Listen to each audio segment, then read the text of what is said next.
Hello കുട്ടീസ്, അപ്പോൾ കുറച്ച് ദിവസങ്ങൾക്ക് ശേഷമാണ് ഞാൻ ഈ വീഡിയോ ഇടുന്നത്. വേറൊന്നും കൊണ്ടല്ല, ഫോണിൻ്റെ ചെറിയ ക്ലാരിറ്റി പ്രശ്നവും പിന്നെ അവിടെ ഇവിടെയൊക്കെ ചാരി വെച്ചിട്ടാട്ടോ ഫോണിൽ വീഡിയോ എടുക്കുന്നത്. അത് കാരണം ഫോൺ കുറേ പൊട്ടിയിട്ടൊക്കെ ഉണ്ടായിരുന്നേ.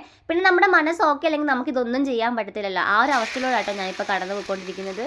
ഇവിടെ കുറേ നാളായിരുന്നു കേട്ടോ ചിക്കനൊക്കെ വാങ്ങിയിട്ട്. പിന്നെ മുന്നും പിന്നും ഒന്നും നോക്കാതെ ഞാൻ വാങ്ങിയിട്ടുണ്ടായിരുന്നു കേട്ടോ. ഈ എക്സ്പ്രഷൻസ് കണ്ട് ആരും ഒന്നും നോക്കണ്ട കേട്ടോ. ചുമ്മാതിരിക്കുമ്പോൾ നമ്മൾ ഹാപ്പിനെസ് കണ്ടെത്താനായിട്ട് പല മാർഗ്ഗങ്ങൾ നോക്കുമല്ലോ. അതിലൊരു മാർഗ്ഗമാണ് എൻ്റെ ഈ കോമാളിത്തരം കാണിപ്പ്. അപ്പോൾ അതൊക്കെ കഴിഞ്ഞിട്ട് കുറച്ച് ചിക്കൻ എടുത്ത് വറക്കാനായിട്ട് മാറ്റി വെച്ചിട്ടുണ്ടായിരുന്നു കേട്ടോ. വലിയതായിട്ടൊന്നും ഇല്ലായിരുന്നു, കുറച്ച് പീസ് മാത്രമേ ഉള്ളായിരുന്നേ. പിന്നെ ഓരോ ടൈം ചിക്കൻ കറി വെക്കുമ്പോൾ ഞാൻ ഓരോ രീതിയിലാട്ടോ യൂട്യൂബ് നോക്കിയിട്ട് വെക്കുന്നത്. പിന്നെ അതിനകത്ത് ചിക്കൻ വറുത്തരാന്ന് എടുത്ത് കഴിച്ചിട്ടുണ്ടായിരുന്നു കേട്ടോ. പക്ഷെ നല്ല ചൂടുണ്ടായിരുന്നു, അതേപോലെ നല്ല ടേസ്റ്റും ഉണ്ടായിരുന്നേ. ഇപ്പം ഞാൻ കോൺഫ്ലവർ ഒക്കെ ആഡ് ചെയ്തിട്ടോ ചിക്കൻ വറക്കാറുള്ളത്. പണ്ട് കൊറോണ ഉള്ള ടൈമിൽ 3 നേരം ഞാൻ ഈ ദോശയും സാമ്പാറും ഓംലേറ്റും ആയിരുന്നു കേട്ടോ കഴിക്കുന്നത്. അന്ന് അതേപോലെ എനിക്ക് നല്ല വണ്ണവും ഒക്കെ ഉണ്ടായിരുന്നേ.